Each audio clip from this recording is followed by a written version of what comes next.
Along York Street there, involved the International Bar on the other side. Sure, yeah. Right along York Street, one massive fire. Hard to think. Yeah. Right up to the first fire break. True. There, the whole place, a conflagration. Rather than being a joke, the people did appreciate that we did something for them. We were their mark between disaster and the fact that they were living. That's right, yeah.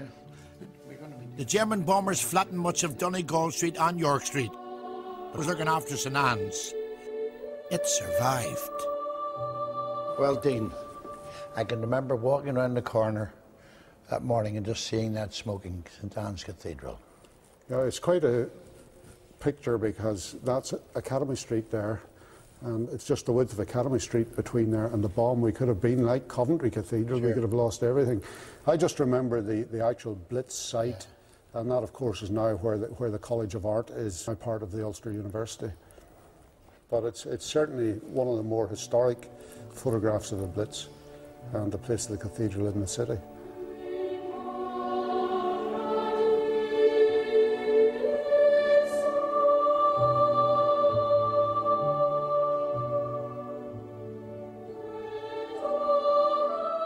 Beautiful church, goodness me.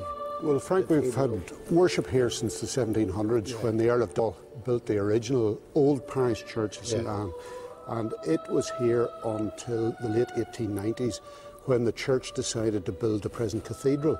And in a fabulous technological feat, they built this over the original church. People were still worshipping in it, and they only lost worship on the site for a mere 6 months.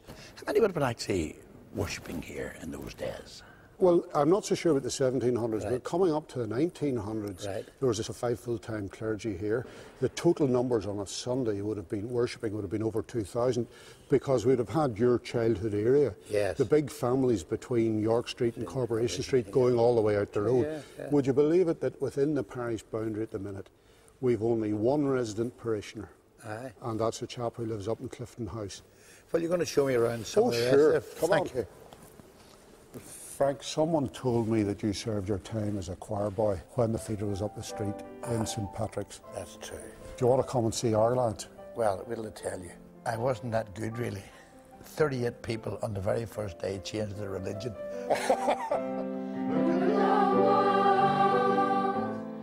I loved my days in the choir. I wonder if they'll realise my voice has just broken. Look at the world, so many joys and wonders, so many miracles along the way. Praise to thee, O Lord, for all creation. Hear those thankful hearts that we praise thee. Well, now, Dean, I believe there's a namesake of mine buried in here. Is the only one actually that's buried in here, is that right? There's only one person buried in the cathedral, Frank, and that is Edward Carson. The Dublin barrister who became the leader of the Ulster Unionist Party and the Ulster Covenant and that, and this is where his grave is. Well, it's lovely to see, Dean, another Carson has actually made it. So who knows? You could have 2 famous Carsons buried in here. Maybe. I think you meant that. This used to run simply as Talbot Street. But now, the area has got a new name and a new image. Ah, Barry. How are you? Lovely to see you anyway. Great to meet you, an honour to meet you, Frank. Tell us about the place then. This is Cathedral Quarter. Yes. And it's under development for the past 13, 14 years. Has it changed much in the 13, 14 years? Well, there was an initial burst of change in the early stages, and then it slowed down because of certain factors, recession, etc. Yes. And the lagging side, development, working hard to try and get regeneration going again. Good morning, nice to meet you all. Nice to be able to get your own jokes. Well, here we are in the centre of the Cathedral Quarter. Yeah. If things work out, the main arts centre, which is meant to be the magnet for the area, will be built on this site here, along with shops and offices, etc. And that's intended to attract people from the main trading streets of Belfast through and reactivate this place. Okay, Frank, let me take you down Hill Street, the street really sets of the area. Yeah. And of course, you've got your own practice in this area. In the 80s, this area was blighted by neglect. So it was a bold step for architect Barry Todd to set up his practice here. Well, I remember this as a bonded warehouse, because all the architects, what am I telling you, going to suck eggs? Because But most of this area was full of bonded warehouses and sack warehouses and warehouses that fed the port of Belfast. Yes. Before. Barry's vision of a thriving creative was shared by restaurateur Nick Price. Together, they have helped to reinvent the area's business life. And you were, what first attracted you to this area, Nick? I mean, I remember as a kid, it was always low key, and now it seems to be, is it brightening up any? Well, there was always an element of being a bit of a no man's land here, Frank. But we fell in love with the cobbled streets and the little alleyways, and we were presented with this vision of a place that could be, you know, lots of little shops down the alleyways and all the rest. Mind you, we're still waiting a wee bit, but that's what attracted us. Well, I must admit you did take a lot of risks in moving in here, didn't you? You know, at night time round here, it was like we were the only we had a wee flat up on the top floor. Ghost town. And it was like a ghost town. I mean, Nick has been very brave, and he is the catalyst for this area. Yeah. Now, what we've been pushing for a very long time is a big anchor and a tractor in the area that will pull people from Royal Avenue, which is only 200-300 yards away, into the area. We also more focus on what we have coming into the area. If a lot of the offices here, they're just, you know, the ground floor is just dead. You need retail, you need activity. Yeah, people walking past and making the place active. This place needs to be a destination quarter. Yes. People need to want to come to shop walkabout in Belfast and area, say, we're going to Cathedral Quarter now. I've just walked a short distance from Donegall Street into what's known as the Half-Bop in Little Italy.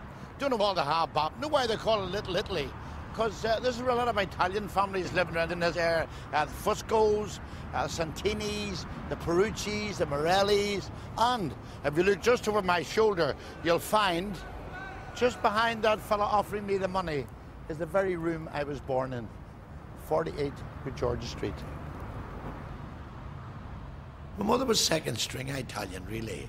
Her father was a Sicilian, and my dad was obviously a Belfast man.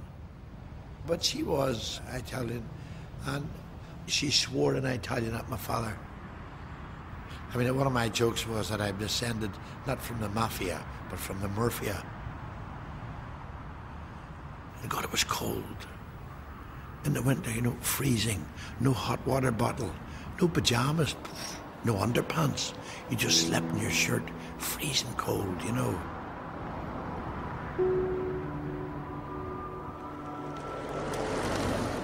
The usual, the old jokes, you know, the overcoats on the bed, that was true. Pulling the sleeves off the blankets, the buttons coming off the eiderdown. And although those were funny jokes, they're all true stories. Sitting at the fire having a bath, in a tin bath, and the older you got, the further down the bath you got.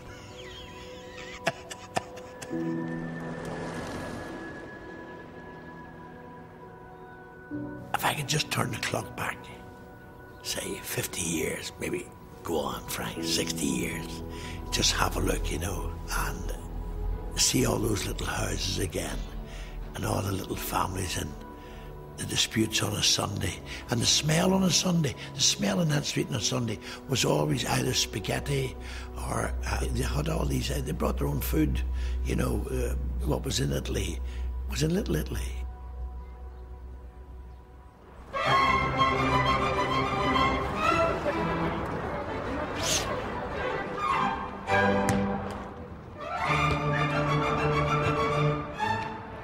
Well, I don't believe it. It's the Half-Bop playing Little Italy. And I recognise some old faces here as well. Goodness me. Romulo Fusco. And a lifelong pal, Freddie McKean, my goodness me. And Malacco, are you one of the Malaccos? I was madly in love with Mary, your auntie. But she went and married somebody with money. Hello, Uncle Frank. Mrs. Forte. Bravo. Parli italiano? See? Just a little poco. Bravo, bravo. I can speak 2 words in any language of the world. Ask me any language you want. Go on. Cosa sono? Aye. Si può dire? Well, that's near enough.